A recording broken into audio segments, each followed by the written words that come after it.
বন্ধুরা, আশা করি সবাই ভালো আছেন। তো বন্ধুরা, এখন যে ছবিটার বিষয়ে কথা বলবো, ছবিটার নাম হচ্ছে জান কোরবান, যেটা 2011 সালে রিলিজ করেছিল এবং ছবিতে অভিনয় করেছিলেন এমবি মানিক। ছবির পরিচালক হিসেবে কাজ করেছিলেন মানির ও কমাল। চিত্রনাট্য হিসেবে কাজ করেছে এমবি মানিক। কাহিনীকার হিসেবে কাজ করেছেন কাসেম আলী দুলাল এবং ছবিটার সুরকার হিসেবে কাজ করেছেন আলী আকরম শুভ। ছবিটার রান টাইম হচ্ছে 157 মিনিটের মতো।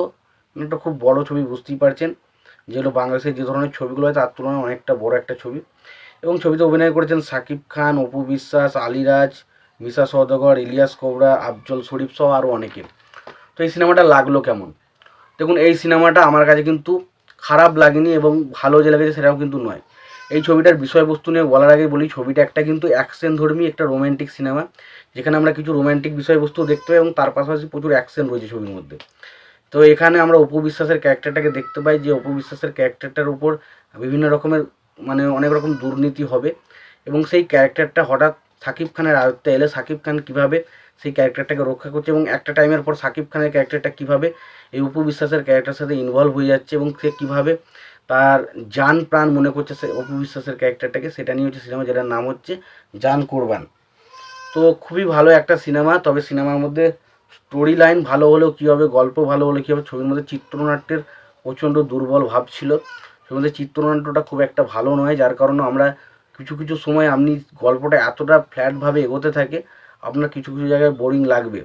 ছবির গানগুলো ঠিকঠাক বলা যায়, খুব একটা এক্সট্রাঅর্ডিনারি কিছু লাগেনি আমার কাছে যে দেখে জাস্ট চমকে গেছি, অসাধারণ লেগেছে সেরকম কিন্তু লাগেনি। তবে বলা যায় যে গানগুলো একটা ঠিকঠাক গান হয়েছে। এবং পাশাপাশি আমরা যদি সিনেমা ফটোগ্রাফি বা ব্যাকগ্রাউন্ড মিউজিক এ সমস্ত বিষয় নিয়ে কথা বলি, তো সেইগুলো আমার কাছে ওকে ওকে লেগেছে। এবং কিছু কিছু জায়গায় এখানে আমার সাকিব খানের বেশ কিছু রোম্যান্টিক ডায়লগ রয়েছে, যে জায়গাগুলো একটা স্যাড সং হিসাবে যে ডায়লগগুলো বেরোয় দেখবেন, সেই ডায়লগগুলো কিন্তু এখানে দারুণভাবে ওয়ার্ক করেছিল। এবং পাশাপাশি এখানে কিছু কিছু জায়গায় কিন্তু সাকিব খান এবং অপু বিশ্বাসের মধ্যে যে কেমিস্ট্রিটা ফুটে ওঠে, সেটা কিন্তু কোথাও না কোথাও গিয়ে আমার কাছে ওয়ার্ক করেছিল। ছবির মধ্যে যে কমেডিটা রাখার চেষ্টা করেছে সেটা যথেষ্ট ভালোভাবে ওয়ার্ক করে, কমেডিটা আমার কাছে বেশ ওয়ার্ক করেছে। তাছাড়া ছবির মধ্যে সেরকম দেখার মতো কিছু নেই এবং ছবিতে সাকিব খানের পারফরমেন্স মোটামুটি ঠিকঠাক ছিল বলা যায়।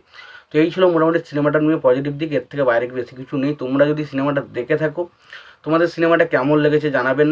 আর ভিডিওটি তোমাদের যদি ভালো লেগে থাকে অবশ্যই তোমরা লাইক কমেন্ট শেয়ার করে দেবেন। চ্যানেলটা নতুন হয়ে থাকলে অবশ্যই তোমরা চ্যানেলটা সাবস্ক্রাইব করে নেবেন। আর সবসময় একটাই কথা বলবো, সাকিব খানের যদি অন্য কোনো সিনেমা তোমাদের কোনো রিকোয়েস্ট বা কোনো সিনেমার রিভিউ চাই, তো অবশ্যই তোমরা কমেন্ট বক্স খোলা রয়েছে, কমেন্ট বক্সে কমেন্ট করে গিয়ে জানাও।